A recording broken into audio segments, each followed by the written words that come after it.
Protesters are on Fresno State's campus this morning. Today on Fresno State Focus, we'll tell you what they're upset about. Also, a Valley man's dream to improve downtown Fresno is coming true. And find out how ZapCon brought some Valley people together. Fresno State Focus starts now.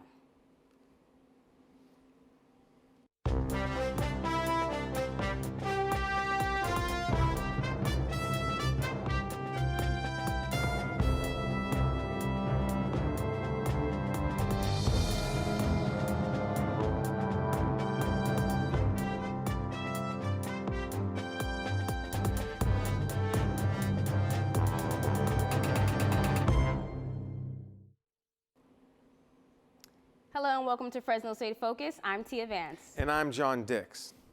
While driving to campus today, you might have noticed a protest at the Maple entrance on Shae. Protesters had signs saying that Cal State University and Sundance Construction were under federal investigation for violating workers' rights. The protesters would not speak on camera and only handed out flyers. According to the flyer, they are from Carpenter's Local 46. The union would not return phone calls. Care Fresno helps people of any age gain knowledge and lifelong friendships. Volunteers help with everything from homework to passing the GED. Their mission is primarily to help at-risk youth to become future leaders. Fun Day occurs on Friday when kids usually don't have homework and they have to be at the program because their parents are at work. During this time, kids of all ages do fun activities inside and outside the classroom. Director Nick Jones says they're trying to find adults who will mentor for at least a year. So what we're trying to do is get churches to not just come and do a project where they hand out food, but to come and actually be amongst the people, get to know them, build relationships that are long-term. The end goal of our program is how do we get healthy mentors into the lives of those living in high-crime communities, specifically youth. Perfect. The people who tutor kids in the apartment complexes also live there. Usually those who grew up in the program become tutors. Some of the services Care Fresno offers are sports, summer activities, camp, teen-inspired activities, and soon vocational training will be added. A man's lifelong dream to revitalize downtown Fresno is finally becoming a reality. Angela Sasaki has the story. Peeves Public House is a pub and market on Fresno's Fulton Mall. There you can find anything from a variety of entrees, Fresno State wines, produce, and more. Peeves owner Craig Sharton says the restaurant opened just over a year ago, and he hopes it will bring his hometown's downtown back to life. Downtown revitalization here and in other cities has really been my lifelong passion. That's what I like.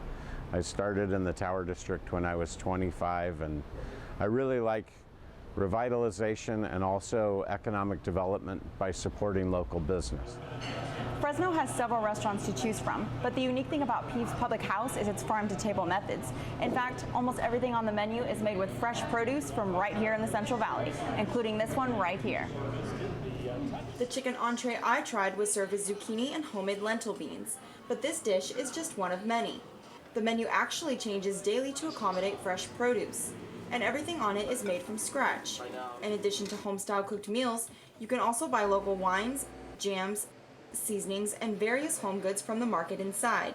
Elliot Johnson is an enology student at Fresno State. He is also the wine buyer for Peeves and says it is exciting to see other businesses follow their lead.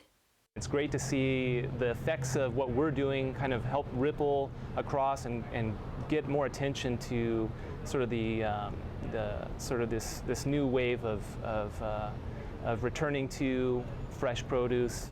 Fresno State student Gloria Campos has been to Peeves more than once and says it is really something special. I haven't really felt this vibe anywhere around Fresno. It's really cool, it's hip, you can bring your dog inside, just have drinks, and it's just a really cool, comfortable place to hang out at. Sharton says the first year has been a successful one, and he hopes his efforts to support local businesses will continue to help revive the downtown he once knew. Angela Sasaki, Fresno State Focus. Take Back the Night is an event that was designed to bring awareness to ending violence against women. Vice President Danica Brumbelow from Women's Alliance is here today to discuss the importance of the event and what we can look forward to for tonight's Take Back the Night. Hello, Danica. Thank you for joining us today. Hi. So Take Back the Night is such a powerful event. What more can you tell us about it? Well, Take Back the Night was started by an international organization about 50 years ago. Fresno State has had Take Back the Night on its campus for about the last 35 years. It is a rally against domestic violence and all forms of sexual violence towards women and men. So how did Women's Alliance come up with the idea of Take Back the Night? Women's Alliance has been doing Take Back the Night. We've been the campus club that hosts it every year for the past 35 years. And every year we have to come up with a new theme. And this year we knew that there have been new laws about consent when it comes to sex. And so this year we decided to make our theme consent, nothing less than a sober yes. What were some of your previous themes? We've had themes about solidarity, standing in solidarity with each other, being united with survivors and victims. It all goes around sort of the same thing. We just kind of word it differently each year. So when did you actually incorporate men into it? Because it's about an event promoting against women. So how did you guys incorporate, or why did you guys incorporate men? Well, feminism isn't something that's just about women. It is something that affects both men and women, and we know that not only women are affected by sexual violence and domestic abuse, and so we need to make sure that we are capturing everyone that has been affected. So why do you think it's so important, in your opinion, to promote the empowerment of women? We're a group that's been oppressed for a while, and although it may not constantly seem as though every day you're being beaten down by oppression, there are these small microaggressions that are making it where you see that at the end of the day, every now and then you're being pushed back or you're being held back, and that's something that we need to fight against. And that's why we feel it's so important to do events like this on campus. So why did you get involved with this? I've always sort of identified as a feminist growing up, and when I came to this school, I didn't know that there was going to be something for me until I found Women's Alliance. And once I went to the meetings, I saw that they're doing so much good, not only for like the women on campus, but for the community as well. And I felt it was very important for myself to join and become a part of everything that we do here. Right. This event, it's so powerful. I believe it can touch people inside and outside the Fresno State community. So how often do you get people who actually come and like speak up and, you know, tell their stories about what has happened to them? Constantly. We have an open mic session during the event. It's at the end. It is confidential, but we are mandated reporters. So if anyone under the age of 18 admits to something happening to them, we do have to report it. But we do get several people at the end that come up and they tell their story, and they get a medal from breaking the silence for being people that spoke out about violence towards them. So is there anything else you want to share for tonight's Take Back the Night? Well, tonight we're starting at 5 p.m. with informational tabling. And then at 6, we're going to have a few guest speakers tell us about their experiences and the differences between a victim and a survivor. And then we go on our march around the campus. We hold our candles, we have a vigil, and we have an open mic for everyone. And we'd really appreciate it if everyone came out to show their support. Well, thank you, Danica. Thank you so much for taking some time out to be here with us today. Thank you. We've been speaking with Danica Brumbelow from Women's Alliance. Take Back the Night 2014 will take place tonight at 5:30 p.m. in the Free Speech area. Any and all are welcome to attend. In 2012, deferred action was passed, giving undocumented students the opportunity to live in the United States without the fear of deportation. President Obama created deferred action for young people who meet certain requirements to give them the right to work in the U.S. legally for 2 years.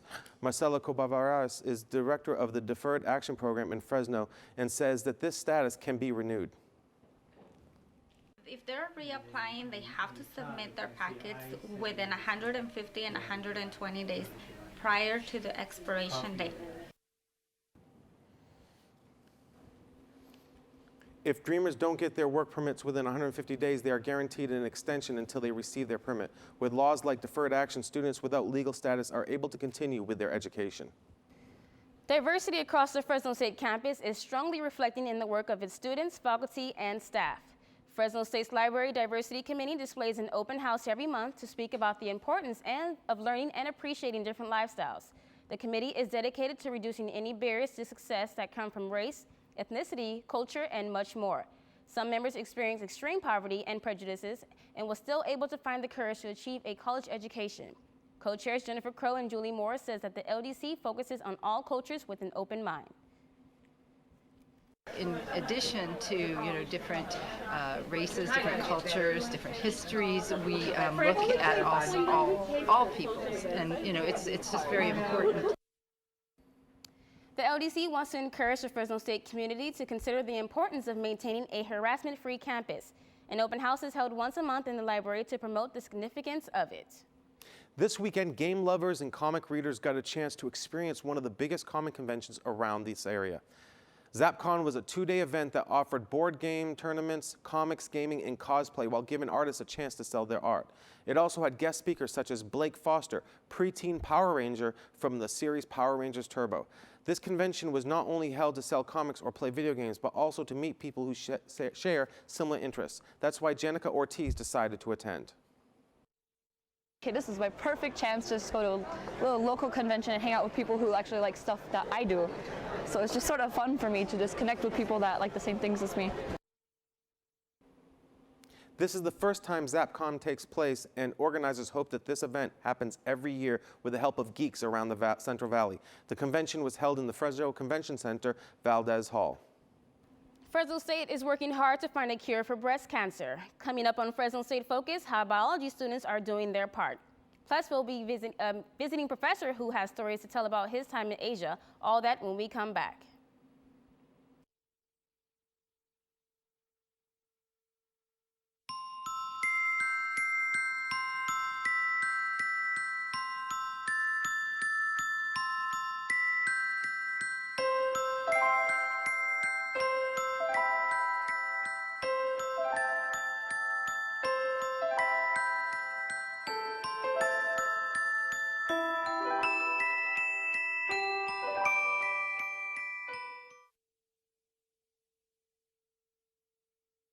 So you decided to go to Fresno State. Good for you.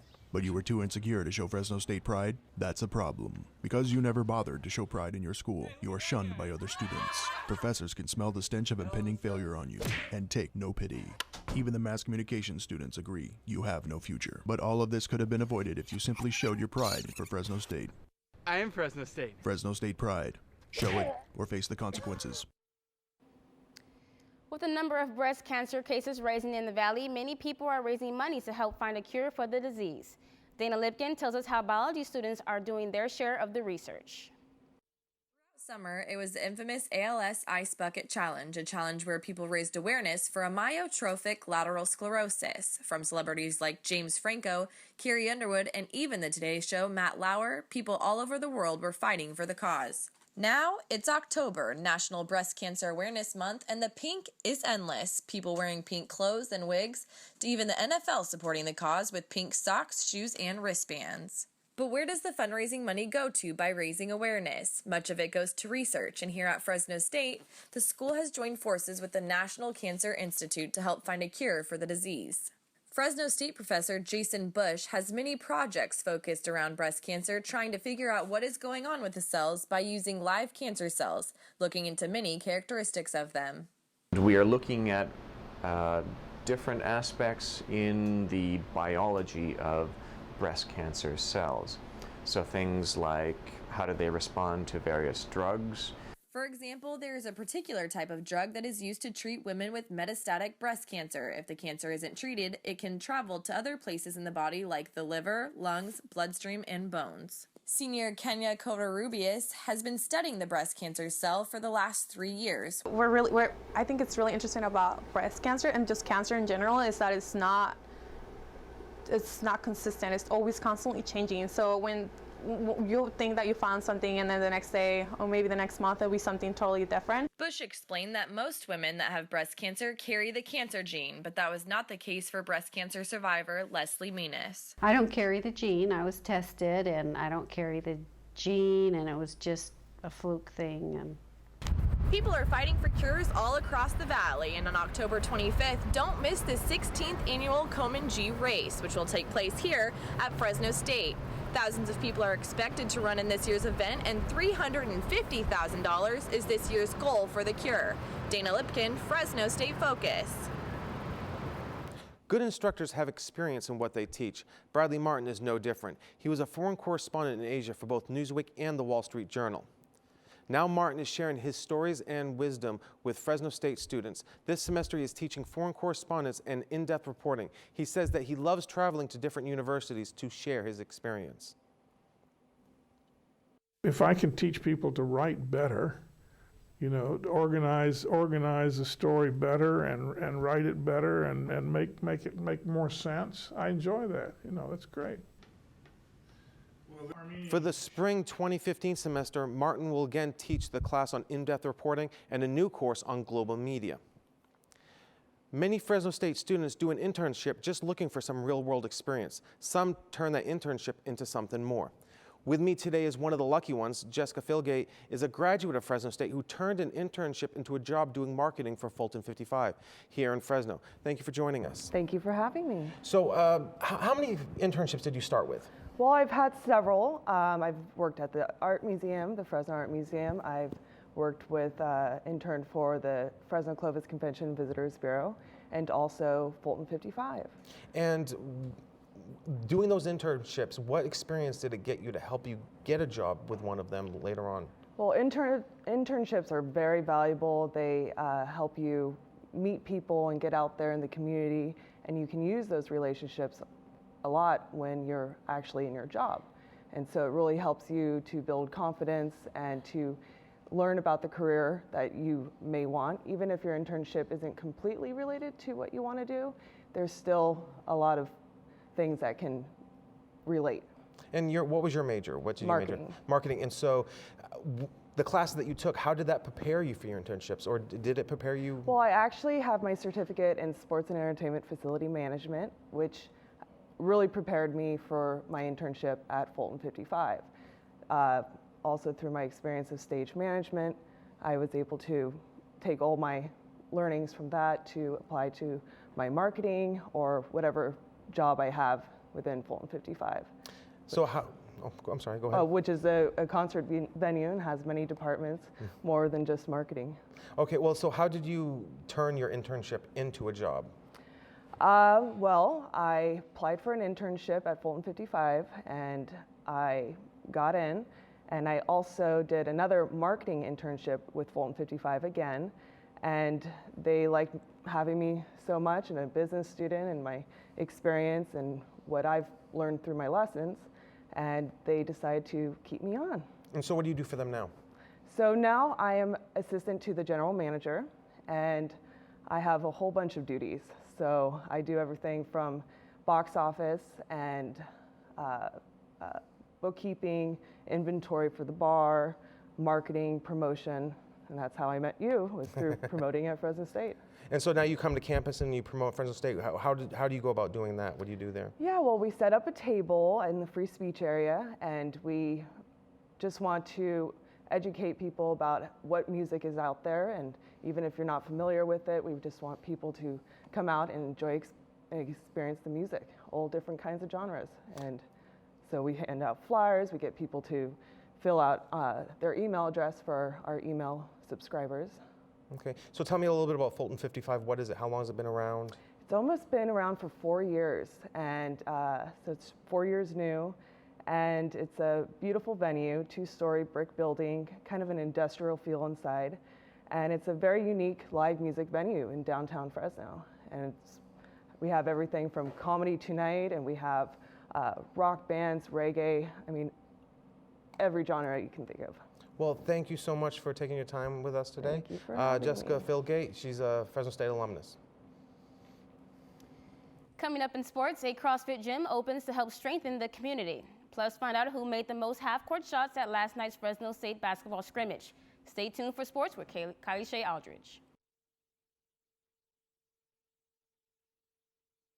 I am Fresno State, and I'm going to show you why. Here's the beautiful and newly constructed Henry Madden Library, which has a massive collection. The Save Mart Center, which is our sports venue and one of the best attended in the entire country. We're absolute pioneers in the agricultural sciences, having led to the production of the first university winery and drawing in a diversity of students to achieve academic success over the past 100 years. And you know, I wish I had time to tell you about everything else, but in reality, I think you're just going to have to come see for yourself.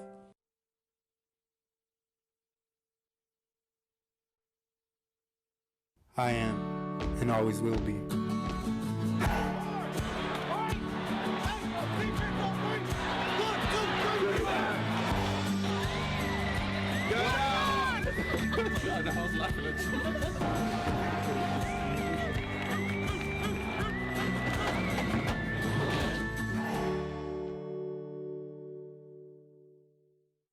Interested in developing more active skills and changing your health for the better, but haven't figured out where to start? This may help. New Era CrossFit was created to help members of the community conquer their weaknesses and remove limitations through a series of classes. Whether it be sport, to lose weight, or just for exercise, New Era stands by its slogan, one community defined through fitness. New Era owner John Hall says CrossFit has something for everyone. It's functional fitness at its best. Really, it's constantly varied, and we try to keep every day new and fresh. You're never gonna know what's coming at you until you come in. We have strength, gymnastics, and some sort of cardio blended into one. New Era offers the first class free. You can also look forward to taking a New Era CrossFit class in the Student Rec Center soon. For more information, go to their Facebook page, New Era CrossFit, or their website, neweracrossfit.com. Men's and women's basketball opens up their season in just a few short weeks on November 9th. Here with us today is junior Mariah Falk from women's basketball to give us an inside scoop on how the team is doing. Thanks for being here today, Mariah. Yeah, of course.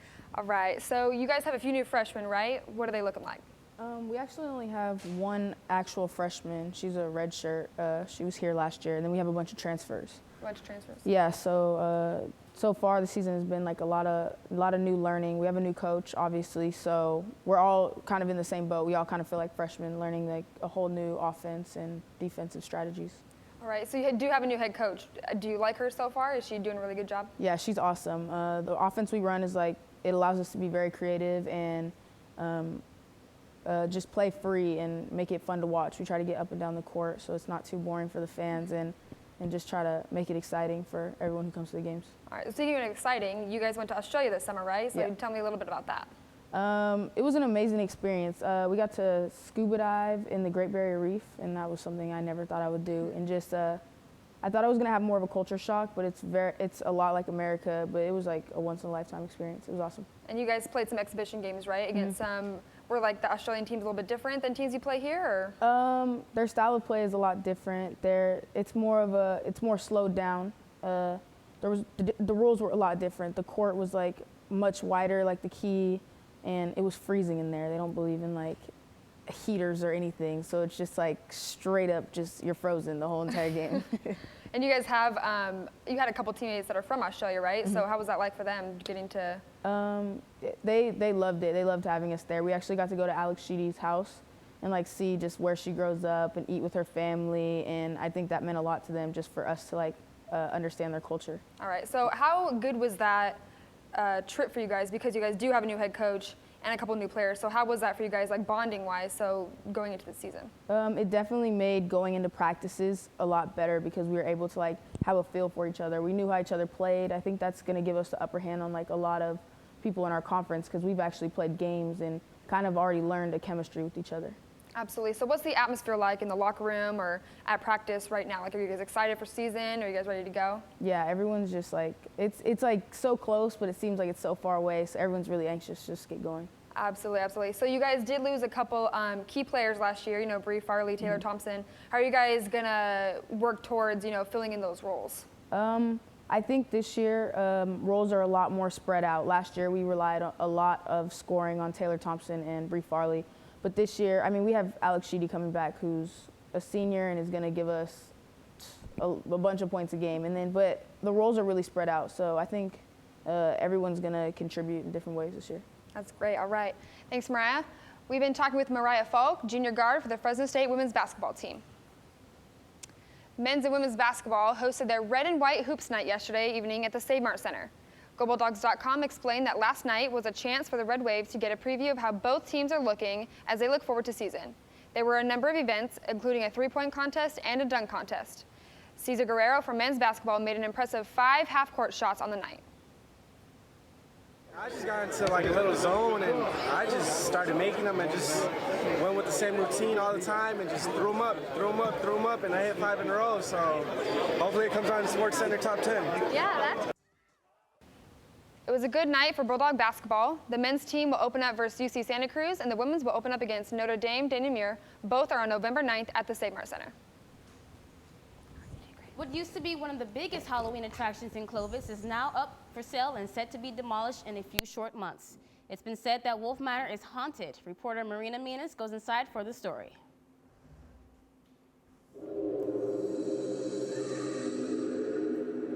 Wolf Manor has gotten quite the publicity over the years for its spookiness. Rumors that it is haunted have brought Ghost Hunters, Ghost Adventures, My Ghost Story, and Mystery Quest to Clovis. The Wolf Manor was built in 1922, and up until 1992, it was an operating insane asylum and hospital. They say the mansion is haunted due to all the life and death occurring in one building. According to the city of Clovis, Anthony Andreotti originally bought the 80-acre lot in the 1920s and built his dream home for his family.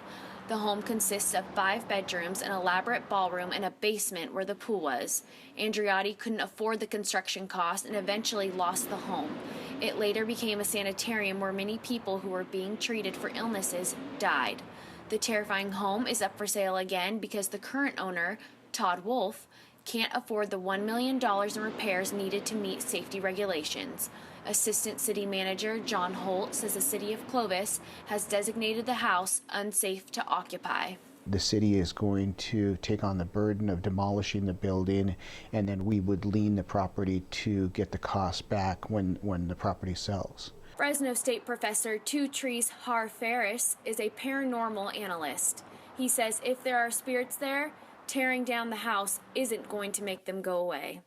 I wouldn't be at all surprised if Wolf Manor is torn down and in 20 years there's something else there and people are still talking about how that place is haunted. Fresno State student Dustin Lacefield toured the mansion when the building was still open to the public. He sees the planned demolition as a positive. I feel like tearing the house down and possibly using that property for another project can bring more to our community. The manor is set to be torn down by the city in a few months. Unless the house sells, this is the last Halloween the spirits will have in their home. Marina Menas, Fresno State Focus. Like a good haunted house and scary house. Have you guys been to Wolf Manor yourself? I've never Nope. have been, and I don't plan on going. I mean, I've been to a haunted house once, but the clown actually followed me out to my car and I got freaked out, so I have not been to a haunted house since. Yeah, clowns and zombies don't sit well with me. That's why Halloween is not really my favorite holiday. Yeah. What's your favorite haunted house movie? Do you have one? No, I mean, Halloween in general is Hocus Pocus, but haunted houses just creep me out in general. But I mean, that's a little bit different, you know, when it's actually, you know, where people went to be treated for their mental illnesses. That's a little bit, that's a little bit real life right there. Yeah, too close to home. Hocus Pocus or Halloween Town's really good. There you go. Disney Channel. There you go. I like Halloween Town. Absolutely. But I mean, it's a little, you know, sad about the Wolf Manor because, I mean, it's been there for so long and, I mean, $1 million is a lot of money, so I understand that it has to be taken down. But I don't actually think that, you know, tearing down the house, but what about the spirits? I think spirits will still linger around there. So. They'll always be there. Oh, so well. All right, well, next week on Fresno State Focus, Halloween is just around the corner. Find out what police officers are saying to do to keep your children safe. Plus, the Chaffee Zoo is looking to the community for help on expansion with Measure Z. Thank you for joining us. We'll see you next week.